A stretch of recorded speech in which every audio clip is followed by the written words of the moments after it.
Max in the AT&T Sound Studio. Yes. I use AT&T. That's cool. I hate the dentist, so I'm just going to tell you right now. I feel like everybody does. It's the worst thing ever, but good for you, liking it. Shouts to Dr. Tarlene, I love you. You're awesome. First day with her, never going to go to anybody else. I want to go back to Lights Down Low. Yeah, sure. Because the collective, when we find out that you wrote that song and used it to propose to Emily. Indeed. Did you have a backup plan? Did you have some other type of way to propose? You knew this was it. This was it. And also everybody always jokes, they're like, what if she said no? I was like, that would have sucked too. You have to be pretty confident going into it. Totally. I got a harp player. I sang it with the harp player when we had our first date. And that would have just, she said no. But she didn't, so we're happily married. Cool.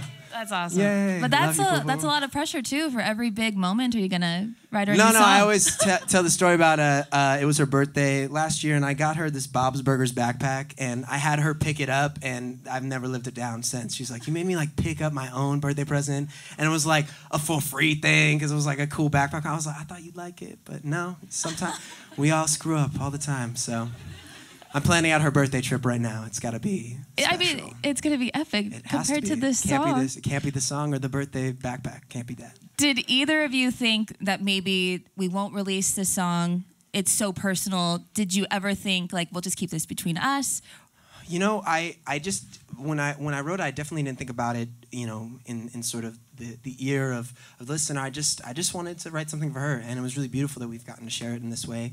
And it was beautiful that she wanted to be shared in this way too. And it's so cool that people use it as their wedding songs now and have invited in their lives. And that's the coolest. Whenever someone wants to get married to it or asks to do their first dance on stage, that never gets old. That's the coolest thing every day. And it's beautiful we get to share that moment in people's lives. Would you ever perform it, or have you performed it at somebody's wedding? I haven't done it specifically at a wedding yet. So. I'm getting married a week from Saturday, so if you're in town, snap, okay. We'd love that. All right, let's go. We out here. The new album. Yeah. We don't know much about it. Yeah. I asked for questions on Twitter, and one person said, "Can we please just have something, Totally. a little hint about the album?" Okay. Well, we finally named it the other day. And I won't say the name because I love teasing people. But the name, the initials are H-O-D. H-O-D. So anyway, I'll let people just chew on that. Well, thank you for that. H-O-D. And no, it's really cool because honestly, before Lights Down Low, I was very much a yes guy, and I spent a lot of time just wanting to take every opportunity and not wanting to let people down. And it was the first time that I learned a valuable lesson that you just have to fight for your vision and what you believe in your life, and it's okay to say no when it's not right for your life. And that's what happened with Lights Down Low. There was a thought of the song started in the Netherlands, so powers that be were like, oh, we should have a big actress from the Netherlands in the video. And I was like, no, it has to be my wife. It has to be our story. And ever since all those different sort of fighting to make sure that it's real, this whole second album has been very much don't just do something that you don't believe in because people say it's going to be a big deal. I don't care about any of that. It has to stay true to that vision and that message. And I don't care if it gets big. If people care about it, then that's all that I care about. So. And have you guys seen the video for Lights Down Low? Oh, thank you, Bobo Slay. I appreciate you. The outfits that you wear when you propose and when you get married those in the video, the real ones. Those are the real outfits. Yeah, so watch it again and see. That just made my heart melt when I heard that. Okay, so we have a few tweets from fans, some questions. This is convenient with NSYNC getting their star today on the Walk of Fame. If you had to form a boy band, if you had to form a boy band with you and 4 other musicians, who would you pick? Can I keep Justin Timberlake? Obviously, gotta keep him. Well, yeah. I gotta keep Ryan. I was gonna say I'm not available. That's a given. Ryan, he won't do it. But we've started to do dance stuff in our set, and he loves it a little bit. He wears he loves it. Oh my gosh, who else? I'd say, oh my gosh, Bruno? Yeah, Bruno Mars, of course. He's the Slayer. I love him. He's spicy. Just who one else? more. Was one that more. you, babe? Say it again. Another one. Oh, I thought you said that. She did. Oh yeah, I thought you. Cool. Yeah, I don't know who else. My dad, because my dad would just be amazing. Because he's such a little ham. He got his nails done with me for the first time the other day, and I was like, wow, I love you so much. Can he dance like you?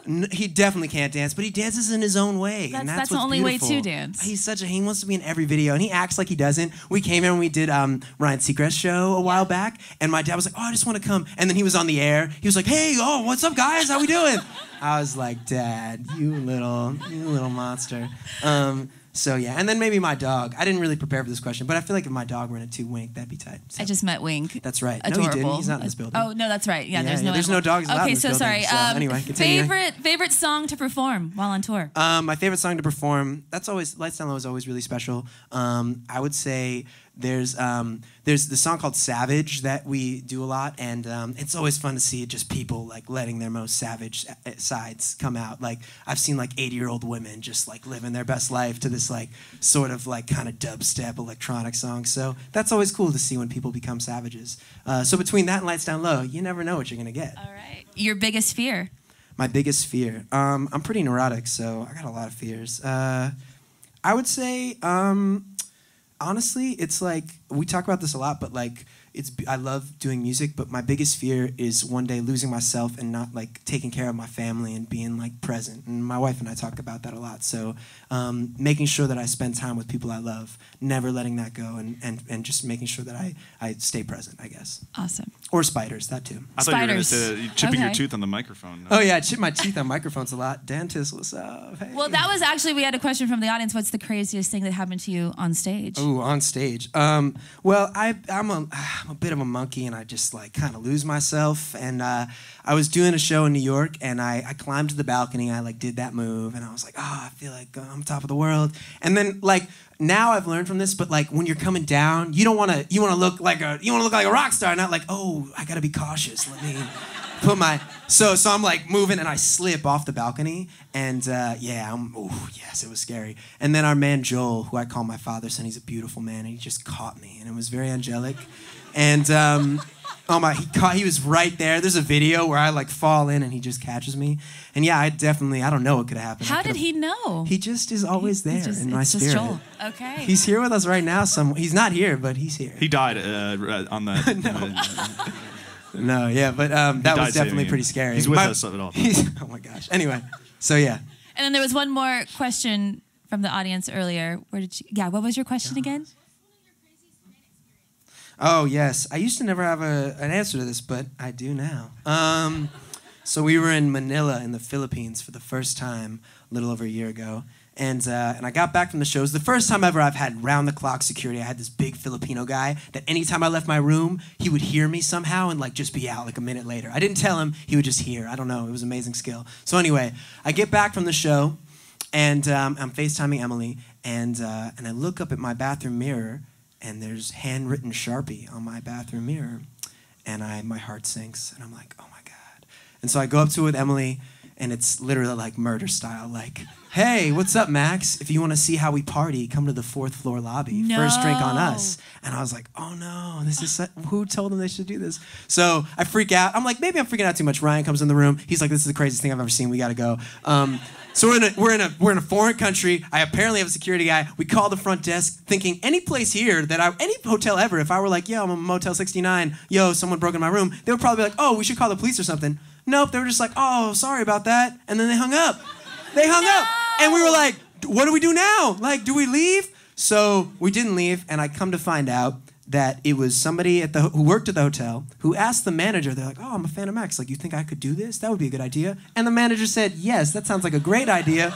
You should totally break in his room and write on his mirror in Sharpie and climb on the sink to do so because the mirror was too high. Oh, no. So definitely the craziest fan experience. Can we go back to Motel 69? Yeah. Anyway, I always say that. But yeah, so that was wild. And luckily we're here now. We survived. Amazing. Thank goodness. Yeah, no, it was a good story though. I left. I was like, this is gonna be a good story if we survive. And then one more question about the new album. Yeah. If you could sum it up in one word, how would you describe the new music that we're about to receive? Oh, I don't know, man. That's tough. Oh gosh. I'll just say, truly, it's just exciting. I was gonna say humbling or something, but it's exciting because I think that it's really beautiful to see new listeners come in from other songs and stuff and kind of being powered by. We've gotten to tour more than we ever toured before this last year, and meeting people from here in LA to France to to Manila. God bless that fan. It really makes you realize the human experience and like what we all share besides language or anything. And that's really influenced every bit of this album, wanting to just connect with humans and not think about anything else. So it's exciting. And I wish I had a more delicious. You know what? I'm gonna say delicious, and that's how I'm gonna end. That's a good word. Yeah. That's a good word. All right, Max. Delicious give it up for Max one Thanks, more time. guys. Thank you so much. It's at our AT&T Sound Studio. Thank you all for coming. Thank you, guys. Beautiful.